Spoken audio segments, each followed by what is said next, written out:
ദക്ഷിണ ഭാരതത്തിലെ ഏറ്റവും പ്രസിദ്ധമായ ക്രൈസ്തവ പുണ്യസങ്കേതങ്ങളിൽ ഒന്നാണ് കുട്ടനാട്ടിലെ Champakulam Kallurkad saint Mary's basilica ദേവാലയം.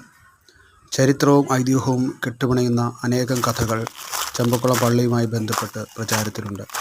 പരിശുദ്ധ കന്യകാമാതാവിൻ്റെ നാമത്തിൽ സ്ഥാപിതമായ ഈ ദേവാലയത്തിൽ ഭാരതത്തിൻ്റെ നാനാഭാഗത്തു നിന്നും പതിനായിരക്കണക്കിന് തീർത്ഥാടകർ വന്നെത്തുന്നത് മാർച്ച് 19-ാം തീയതിയിലെ വിശുദ്ധ യൗസേപ്പ് പിതാവിൻ്റെ മരണത്തിരുനാളിനാണ്. 1600 വർഷം പഴക്കമുള്ള ഈ ദേവാലയം മാർത്തോമാ ശ്ലീഹായിൽ സ്ഥാപിതമായ നിരണം പള്ളിയുടെ പ്രഥമ കുരിശുപള്ളിയായി പുണ്യനദിയായ പമ്പയുടെ തീരത്ത് കല്ലൂർക്കാട് പറമ്പിൽ AD 427 ഡിസംബർ 28-ാം തീയതി സ്ഥാപിതമായി. മതസൗഹാർദ്ദത്തിൻ്റെയും ഐക്യത്തിൻ്റെയും പ്രതീകമായി നിലകൊള്ളുന്ന ഈ ദേവാലയവുമായി ചെമ്പകശ്ശേരി രാജകുടുംബവും അമ്പലപ്പുഴ ശ്രീകൃഷ്ണസ്വാമി ക്ഷേത്രവുമായി അഭേദ്യമായി ബന്ധപ്പെട്ടിരിക്കുന്നതായി ചരിത്രം സാക്ഷ്യം വഹിക്കുന്നു.